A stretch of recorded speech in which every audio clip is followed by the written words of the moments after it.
Ouais, salut à tous. Bon, petite vidéo un peu à l'arrache, hein, donc film au téléphone, hein. De retour sur le DAX. Bon, j'ai pas sorti de vidéo où je roulais avec, puisque j'ai eu une panne, une grosse panne, casse moteur. Donc j'ai changé le moteur là.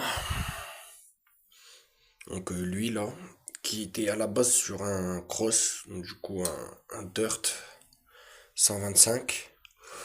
Euh, du coup, si je fais cette petite vidéo, c'est que du coup j'ai eu quelques soucis, notamment pour l'adapter. Le stator qui se cache derrière le volant là, il est pas bon. J'ai les fils qui sont pas pareils, j'ai pas de charge. Donc du coup ça veut dire que mon régulateur n'est pas alimenté et donc du coup j'ai pas de courant. Uniquement pour l'allumage quoi. Du coup j'ai pas de phare. Et deuxièmement j'ai un peu de faisceau à refaire. Donc là j'ai fait des branchements temporaires que je referai parce que je recommandais des cosses comme ça. Donc des doubles, des 4 des grosses et des doubles. Et pour refaire le faisceau du phare parce que mon phare s'allumait pas et ça s'allumait que quand le moteur était au rupteur. Qu'est-ce qu'il se passe encore? Il faut que je rachète des gicleurs. Parce que là, j'ai un gicleur de 88. Il me faudrait au moins un gicleur de 130. Donc il faut que je recommande des gicleurs. J'ai changé fil de bougie anti-parasite. Mal aussi j'ai monté. Il n'y a rien de mieux. Et donc du coup j'ai acheté des petits adaptateurs comme ça qui se visent sur la bougie parce que c'était pas pareil. J'avais monté temporaire l'antiparasite du dirt, mais c'est dur, ça me plaît pas. Donc j'ai changé, j'ai mis celui-là, j'ai reçu mes adaptateurs ce matin. Bon, il démarre déjà, mais il peut pas rouler pour le moment tant que j'ai pas de clignotant, tout ça. Ensuite, il y a le contrôle technique à faire. Donc après, un contrôle technique, c'est la merde quoi, parce que bon, c'est une moto de 2017, mais je suis obligé de faire le contrôle technique. Vive la France, voilà, tout ce qu'on peut dire. Après, j'ai mon réservoir d'essence a changé aussi. Parce qu'il faut savoir que quand le moteur a pété, j'ai un pignon de boîte qui est parti se loger dans le réservoir, qui m'a coupé une partie du faisceau ici que j'ai refait, donc propre. J'ai changé aussi mon CDI, donc j'ai mis un CDI comme ça là. Là, je l'ai réglé à 9000 tours, il me semble. Donc en position, il est à ouais, 9000 tours.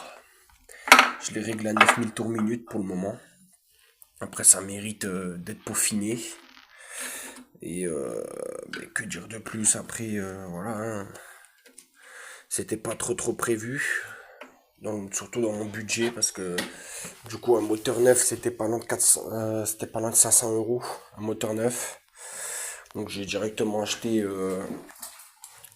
un Dirt 125, donc avec les freins HS, donc frein avant, frein arrière HS. Je l'ai acheté pour 450 € avec un autre moteur à côté qui était d'origine de la moto, auquel le stator avait cramé. Donc j'ai acheté ça. Donc du coup j'ai un piston cylindre neuf puisque l'autre moteur était encore en rodage, plus ce moteur là qui était sur le dirt à la base pour 450 €. Après il démarre hein, mais le problème c'est que du coup j'ai fait ça en temporaire, une durite avec une seringue pour mettre de l'essence.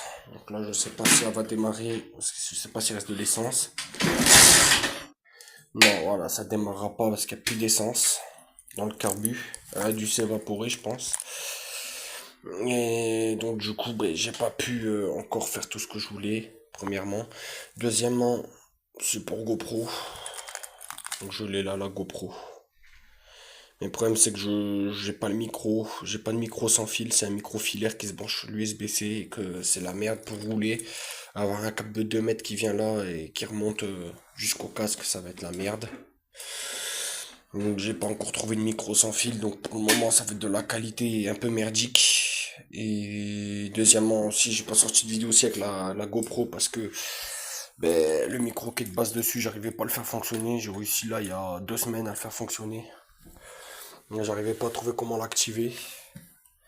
Et du coup j'ai réussi à trouver, j'ai enfin trouvé comment l'activer, donc je l'ai activé. Euh, et après, que dire de plus? Ben, faut que je change mon rotor stator. Parce que ça va de pair, il me semble. Donc du coup, je changerai tout. Il faut que je le commande. Mais malheureusement, pour commander ça, il y a le budget qui va pas. Donc là, j'attendrai d'avoir un peu de sous. Et là, en attendant, il me reste ça à faire. Donc ça, je le ferai quand je pourrai. Voilà, quand je recevrai mes autres pièces, là, réservoir tout ça. Ce que je vais faire en attendant, c'est que du coup, vu que je peux monter une batterie dessus, je monterai une batterie et je la mettrai à charger quand j'aurai fini de rouler, quoi. Je roulerai pas plus d'une heure, 2 heures avec. La batterie, je la mettrai à charger et je ferai en sorte de rouler que la journée pour avoir, je débrancherai temporairement cette cosse là qui m'alimente les phares pour pas que ça me tire trop sur la batterie, pour au moins avoir les clignotants fonctionnels. Parce que sinon ça va me pomper trop de batterie, puis après j'aurai plus rien sur la route et je vais me trouver comme un con quand je vais me faire contrôler par les flics. Et donc du coup, ben, en attendant, je ferai comme ça, en attendant de recevoir mon marteau à frapper pour démonter le stator qui est derrière. L'arrache, je l'ai pas, donc je le fais au marteau. Voilà, je le prends, j'enlève le boulon, je tape un peu au marteau sur le boulon, normalement ça vient tout seul. Et si vraiment ça viendra pas, ben, si vraiment ça vient pas, ben, j'achèterai une arrache quand j'aurai le budget. Pas avant le mois prochain, quoi. Mais sinon, il fonctionne. Hier, j'ai réussi à faire quelques réglages, mais voilà. Voilà. Et ben après, il me reste plus grand chose à faire à part finir le faisceau, mettre le réservoir et changer le stator. Et normalement, après, ça devrait rouler correctement. Après, sachant qu'il me reste encore le contrôle technique à faire pour pouvoir enfin avoir la carte grise à mon nom. Et après, ça ira, normalement. S'il y passe au contrôle technique, parce que ça, j'en suis vraiment pas sûr. Même si j'ai tout refait correctement, étant mécanicien. Je suis pas sûr que ça passe. J'ai mis un pot à 200 € moteur maintenant. Là, j'ai mis plus de 150 € dans un réservoir. Coûte très cher un réservoir là-dessus. Et bon, entre ça et puis une moto qui était complètement trafiquée, j'ai préféré prendre ça. Sinon, j'avais une autre qui était en 85 top rose, mes gros bijoux de famille là. Mais ça passe pour contrôle technique, ça a été trafiqué dans tous les côtés. Il faut changer le moteur déjà de base. Alors que celle-là, le moteur, ben, j'ai foutu, je l'avais acheté, elle avait 3000 bornes, je crois 2600 km, et là elle est à 4457. Donc je lui en ai quand même bien mis dans la gueule avant que le moteur pète. Et faut savoir que j'y vais pas de main morte aussi, hein. Les sessions poignées dans l'angle, c'est tous les jours, et tant que ça roule, c'est poigné dans l'angle. Et du coup, c'est pour ça que le moteur a dû péter, hein. Je mettrai quelques photos, je pense, à la fin de la vidéo pour montrer un peu les dégâts. Surtout au niveau de la bielle. Parce que la bielle, elle a une couleur qui est magnifique. Voilà. Donc, il me reste ce que j'ai dit précédemment pour le remettre au moins en route. Là, de toute façon, il tourne. Mais au moins faire la solution temporaire que je ferai sûrement. Et après, ben, je verrai. Déjà, je reçois mon réservoir d'essence. Il me semble que je le reçois demain, il me semble. D'ailleurs, faites attention si vous achetez des réservoirs pour ces merdes. Ne vous faites pas avoir. Regardez si le bouchon d'essence est fourni avec. Parce que moi, sur tous les sites auxquels j'ai connaissance et que j'ai voulu regarder pour commander, ou c'est 300 € avec bouchon, ou 150 € mais sans le bouchon. Le bouchon, il est proposé juste en bas de la description de l'article. Et puis il est bizarrement toujours en rupture de stock. Et ils vous vendent ça à un prix exorbitant, un bouchon d'essence à 20 €. Et sachant que c'est le seul bouchon qui peut se monter, donc c'est la merde quoi. Vous ne pourrez pas, vous y passerez pas à côté quoi. 20 balles le bouchon, plus 150 balles le réservoir, ça commence à faire bien mal. L'autre, j'ai regardé, j'avais même acheté une disqueuse et un poste à souder. J'en ai eu pour le tout pour 90 balles. Un truc comme ça me revenait moins cher que de commander le réservoir à la base. Mais le réservoir était tellement abîmé que j'ai pas pu le sauver. Donc il est parti à la ferraille. Et là, ben, du coup, ben, j'attends demain voir le réservoir. Dans l'annonce sur le site, que je ne citerai pas le nom pour éviter d'être striké, je ne, je ne mentionnerai pas le nom du site, mais un réservoir à 150 balles. La description elle est pas plus fournie que ça. Honnêtement, il y a même pas c'était même pas décrit s'il y avait le bouchon ou pas. Le bouchon il le proposait juste en bas, donc je suppose qu'il n'était pas fourni avec, parce qu'il était marqué en bas. Il vous faut aussi avec le bouchon et un bouchon d'essence à 30 euros. Et je mets pas 30 euros dans un bouchon. Le mien que j'avais de base sur celui-là, le joint torique du bouchon était mort. Et ils ne vendent pas de joint torique. Donc, pas de joint torique, et ben ça pisse l'essence et c'est pas bon. Sachant qu'il y a du faisceau juste en dessous et tout, c'est un peu la merde. Donc je me suis pas emmerdé et j'en ai recommandé un. Et si vous voulez commander des bouchons qui sont beaucoup moins chers, commandez-les sur Amazon. Moi c'est ce que j'ai fait, au lieu de le payer 30 euros, je l'ai payé 7,50 €. Donc c'est pas négligeable, hein. Au lieu de le payer 30 balles, j'économise plus de 20 balles. J'économise, ouais, 20 balles, un truc comme ça. Parce qu'avec la livraison, c'était 10 balles, un truc comme ça. Et, et après, ben, faut que je monte tout ça. Ben, c'est pas bien compliqué là-dessus à monter un réservoir. Mais ça me prend 30 secondes. Mais le souci, c'est qu'il faut que je tire de la durite. Parce que si je change le réservoir, je change la durite et le filtre à essence. Mon réservoir arrive demain. Le bouchon, il arrive le 13, il me semble. Et, le filtre à essence, il arrive le 24. Donc tout pour m'emmerder. Sachant que j'ai tout commandé en même temps. Il y a que le réservoir que j'ai commandé sur un autre site. Sinon, bouchon, filtre à essence, c'était sur Amazon. Et Amazon, ils font n'importe quoi. Parce qu'ils auraient pu me faire un seul et même colis qui m'aurait été livré aujourd'hui. Mais ils veulent faire les rats, économiser pour faire plus de bénéfices. Ils font bien des trucs de Chine. Donc du coup, on reçoit tout séparément. Là, aujourd'hui, j'ai reçu mes adaptateurs de bougies avec mon nouveau téléphone avec lequel je filme. Parce que j'ai plus de téléphone. Et voilà, et que je suis un gros rat et que j'ai pas de PC parce que si vous mettez pas minimum 300 euros dans un PC neuf, ça vaut pas le coup. Minimum 300 euros dans un PC et encore, ça c'est des PC de bureau. Et que pour faire du montage vidéo, il faut un bon PC alors que là j'ai pris un téléphone qui va très bien. J'ai 24 Go de RAM, 256 de stockage, j'ai des clés USB et tout, donc ça, il n'y a pas de souci pour faire les montages en attendant sur le téléphone. La caméra elle se connecte en Wi-Fi sur le téléphone, donc ça, il n'y a pas de souci, il y aura des vidéos, mais quand lui sera réparé, et s'il me livre en temps et en heure, parce qu'en ce moment, il y a énormément de retard de livraison à cause de euh, un certain président, quoi. Un certain président américain, Trump, avec ses frais de douane à la con. Et donc, du coup, ça met 10 ans à arriver, et voilà. Bon, voilà, en bref, bientôt prêt. La merguez est bientôt prête. Il restera que le faisceau, réservoir, le système d'essence, le stator, ou au moins la solution temporaire avec la batterie pour voir les clignotants et tout. Et puis dès que ça sera fait, il y aura une vidéo qui sortira sur ça. Mais là, en attendant, un peu bouclé. Je peux pas faire plus que ce que j'ai fait actuellement. Je me suis tué comme un rat mort là-dessus. Le moteur, je l'ai monté. J'ai fait ça hier après-midi. Hier après-midi, à 14 h, je me suis mis dessus. À 15 h 30, c'était fini. Et il était en train de faire des tours sur le parking, à s'arrêter toutes les 10 secondes pour lui remettre de l'essence dans le carbu parce que monsieur, il suce à mort. Donc, que la durite a débordé jusqu'ici, elle était à ras. En un coup de gaz, plus rien. Donc il consomme quand même énormément, donc il me faut absolument le réservoir pour bien faire mes réglages. Là j'ai la bougie, on voit même pas la couleur de la bougie tellement ça n'a pas assez tourné. Faudrait aller faire faudrait rouler un peu plus longtemps quoi. Mais malheureusement je peux pas, et puis dans ma résidence il y a des gens qui sont un peu casse-couilles là où j'habite. Des gens qui sont tellement casse-couilles et illogiques que je ne les comprendrai jamais ces personnes-là.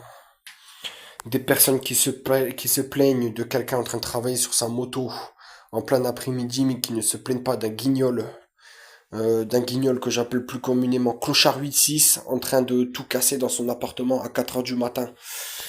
Et ça, je ne comprendrai jamais ces personnes-là.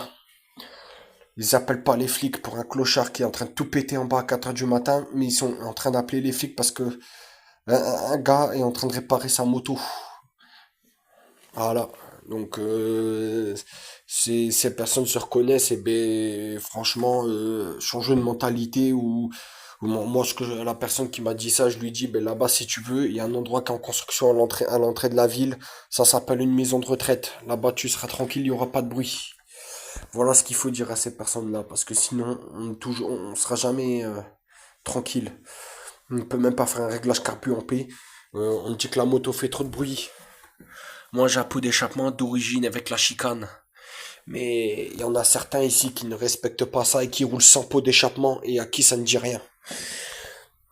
Et à qui ça ne dit rien. Ce moteur-là, avant de le monter dessus, il faut savoir que j'ai pris le cross et que j'ai fait un essai dans la résidence. Oui, je sais, je suis un délinquant. Et franchement, j'en ai rien à foutre d'être un délinquant. De toute façon, j'ai pas roulé énormément avec, j'ai juste fait un aller-retour de parking avec pour essayer le moteur. Et ça commençait déjà à gueuler alors que ça faisait pas de bruit. Enfin, pas de bruit. C'était juste un tube, c'était juste un full tube qui partait jusqu'à l'arrière. Le silencieux vide, sans chicane, sans laine de roche, sans rien. Juste du tube. Et un plus gros morceau de tube. C'est ça le pot d'échappement du dirt. Et on m'a moins gueulé dessus avec le dirt qui faisait un bruit tout droit sorti de l'enfer qu'avec cette merde avec un pot d'origine qui fait pas de bruit. J'ai mis un CDI rupteur qui rupte à 10 000 tours minute. Normalement, ça, sur le dirt, ça fait un putain de bruit de rupteur. Et là, on dirait qu'il n'y a pas de rupteur parce que ce pot de merde, il fait pas de bruit. Et c'est en train de me gueuler dessus pour un pot qui fait pas de bruit. Alors que là-bas, j'ai un pot full libre. Je crois que je l'ai là-bas, en plus. Ne m'excusez pour le bordel qu'il y a dans le garage, mais c'est pas mes affaires. C'est les affaires d'une voisine qui a une inondation dans sa cave. Voilà le pot du dirt. Voilà comment était le pot du dirt. Et voilà comment il a tourné d'ailleurs. Donc, comme ça, et puis la cartouche, eh ben, c'était pareil, c'était vide. Ça venait s'emboîter comme ça dans la cartouche, mais dans la cartouche, il n'y a rien. Il y a pas la petite mitraillette. Il n'y a pas la laine de roche, il n'y a rien, c'est vide. Et voilà comment ça tournait. Et on m'a moins se pété les couilles avec ça qu'avec le pot neuf qui fait pas de bruit du Dax. Donc ça, je ne comprendrai jamais ces personnes-là. Et du coup, ben voilà quoi, c'est à peu près tout. J'ai fait un peu le tour. Il y aura une autre vidéo qui sortira quand ce sera roulable, hein, avec un essai forcément, avec la caméra que je viendrai foutre là-dessus, avec la petite cage plastique, parce que j'ai pas de support de casque et que mon casque n'est pas intégral. J'ai un simple casque ouvert sous le menton. J'ai pas eu le budget pour acheter un casque puisque le moteur a pété, c'était prévu, mais j'ai pu m'acheter des nouveaux gants, mais j'ai pas pu m'acheter de casque. De toute façon, les gants c'était la priorité. J'avais plus de gants. Donc j'ai racheté des gants, mais j'avais plus de casque, donc tant pis. Il est là, du coup, lui, quand il est prêt, qu'il est réparé, au moins avec la solution temporaire, je ferai une petite vidéo avec pour montrer comment il fonctionne, tout ça,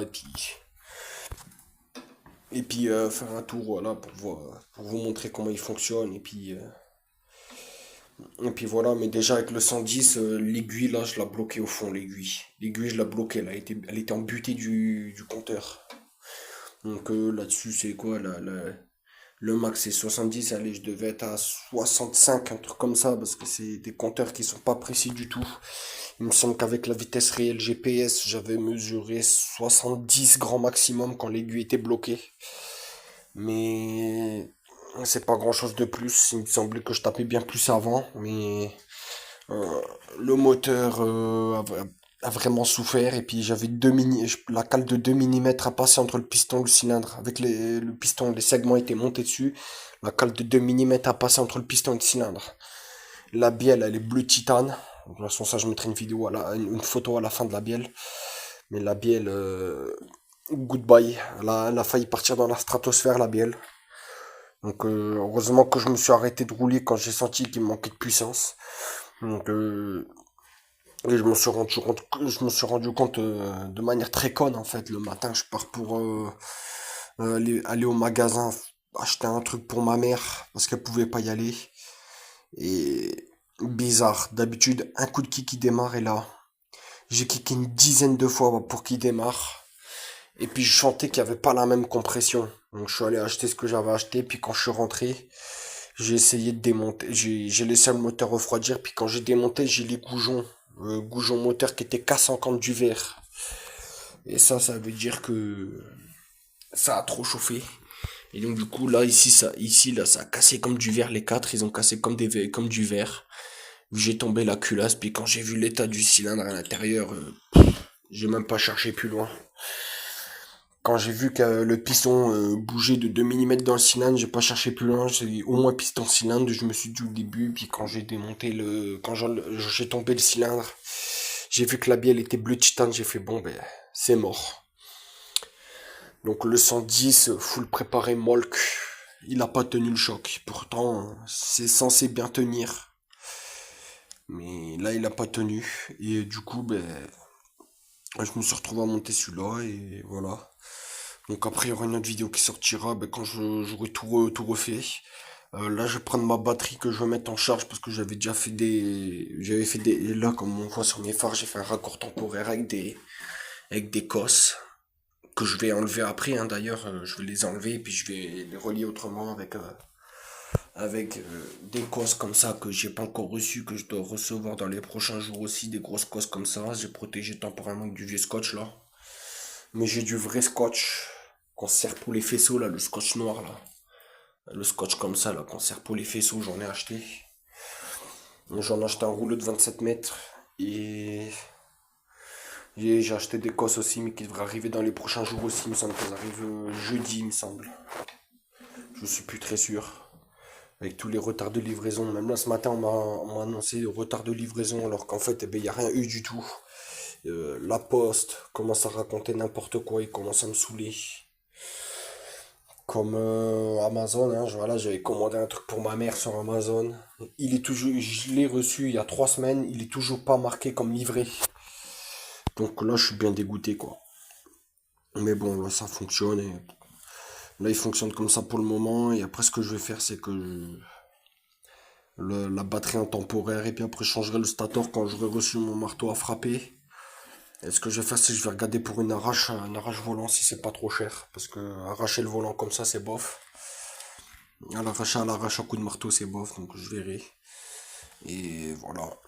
Bon, après, ça sera un peu tout ce que je peux dire pour le moment. Et bon. Voilà, après il est propre, hein. Le carbu, c'est le carbu qu'il y avait sur 110 de base, donc c'est un carbu Molk 26 mm. L'inconvénient c'est que pour le réglage, la vis se situe ici. La vis elle est là-dessous, là, la vis. Et pour y aller c'est la merde, elle est là la vis. Elle est quelque part par là, là. Et c'est vraiment la merde, voilà, elle est là de l'autre côté, là. Bien collée au cylindre, impossible à passer le tournevis là derrière, là. Et donc à chaque fois on est obligé de tomber le carbu pour tourner la vis d'un quart de tour et faire son réglage. Et c'est des carbus que je trouve pas trop pratiques. Donc je vais voir aussi pour essayer de modifier ça. Parce que la vis de richesse qui est juste ici là. Je sais pas si on va voir à la vidéo, mais elle est là, la vis de richesse, collée au cylindre là, à 3 cm du cylindre, c'est bof. On peut pas y passer de tournevis, rien. Donc je vais voir. Et je vais voir si je commande pas un autre carbu. Je vais peut-être prendre un carbu Molk qui a le réglage richesse ralenti sur le côté du corps du carbu et non pas en dessous de la cuve. Et après, ce sera à peu près tout ce que je ferai dessus. Après, il y a des trucs que je vais changer aussi, hein, notamment le support de plaque, hein, qui a pété. Merci, notamment, je pense qu'ils vont se reconnaître ma résidence, hein. Il y a soi-disant une porte là qui est fait pour ranger des vélos et des motos. Voilà, cette porte là qui est fait pour ranger des vélos et des motos, mais ils ont condamné par rapport aux fuites qu'il y a eu dans la cave. Les gens ils ont mis leur truc là parce qu'ils ont laissé tout ça ici, c'était inondé pendant plus d'1 an. Ils ont laissé comme ça. Et les gens ils ont entassé là-bas et puis ça leur a pas plu, ils ont enlevé. Voilà. Bon, ce sera à peu près tout pour cette vidéo. Je vous dis à bientôt. Voilà. En espérant que ça aille vite. Allez, à plus. Ciao.